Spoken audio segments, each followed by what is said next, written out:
Rafale طیاروں کی تباہی، فضا میں پاکستان کے راج کا اعلان۔ برطانوی اخبار دی ٹیلی گراف نے اپنے مضمون میں لکھا، چین پاکستان مشترکہ ٹیکنالوجی نے عالمی عسکری ماہرین کو نظریہ بدلنے پر مجبور کر دیا۔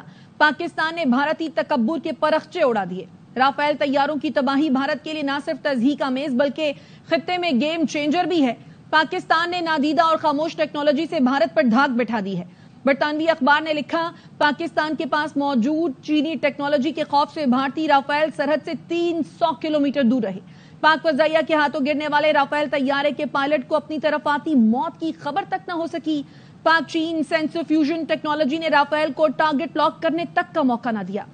صحافی بار نے کہا، جب ہتھیار نظر ہی نہ آئے تو رافیل کا پائلٹ خود کو کیسے بچاتا؟ یہ کوئی ڈاگ فائٹ نہیں تھی بلکہ بھارتی اور گلوبل ڈاکٹرائن کا خاتمہ تھا۔ اسی پر بات کرنے کے لیے year marshal retired Masood Akhtar صاحب ہمارے ساتھ موجود ہیں۔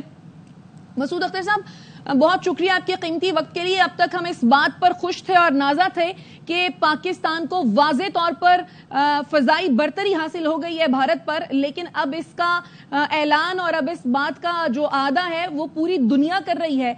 برطانوی اخبار دی ٹیلی گراف نے اپنے مضمون میں یہ لکھا ہے کہ چین پاکستان کی جو مشترکہ ٹیکنالوجی ہے اس نے عالمی عسکری ماہرین کو اپنا نظریہ بدلنے پر مجبور کر دیا۔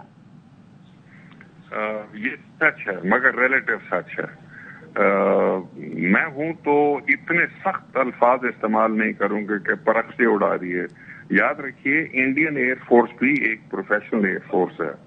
ان کے فلائنگ آفیسرز نے آ کے سن 65-71 میں پشاور اور میاں والی اور سرگودا کے اوپر 100 فٹ کے اوپر سخت کامبیٹ دیا ہمارے جہازوں کو۔ ناٹ وتھ اسٹینڈنگ دیٹ، جو آپ نے کہا اور جو ڈیلی ٹیلی گراف نے لکھا وہ سچ ہے۔ جو رفال کے پائلٹ تھے وہ واقعی نہیں دیکھ سکے اور ان کی ریڈارز نے پینٹ نہیں کیا JET&C کے ٹرانسمیشن کو۔ سو دی نیٹ ریزلٹ کہ وہ اگر جس جہاز کو دیکھ نہیں سکے اپنے ریڈار پہ، ان کا ریڈار نہیں لاک کر سکا، ان کا بیونڈ ویژول رینج مسل لاک نہیں کر سکا۔ اینڈ ایز اے پروفیشنل یاد رکھیے، آج ایک فائٹر جہاز میں آپ 3 چیزیں دیکھتے ہیں۔ نمبر 1، کتنی تیزی کے ساتھ وہ بیٹل ایریا میں پہنچ سکتا ہے۔ نمبر 2، اس کا ریڈار کتنی دور دیکھ سکتا ہے۔ نمبر 3، اس کا BVR کتنی دور دیکھ سکتا ہے۔ JET&C کو ان تینوں باقی اسپیڈ تو تقریباً ایک جیسی ہوتی ہے آج کل، بٹ جو اس کا ریڈار ہے بڑا ہے، وہ بھی فیز ارے ریڈار ہے اور دور تک دیکھ سکتا ہے۔ کمپیئرڈ ود رفال باقی تو بہت پیچھے ہیں، کمپیئرڈ ود رفال وہ زیادہ دور تک دیکھ سکتا ہے۔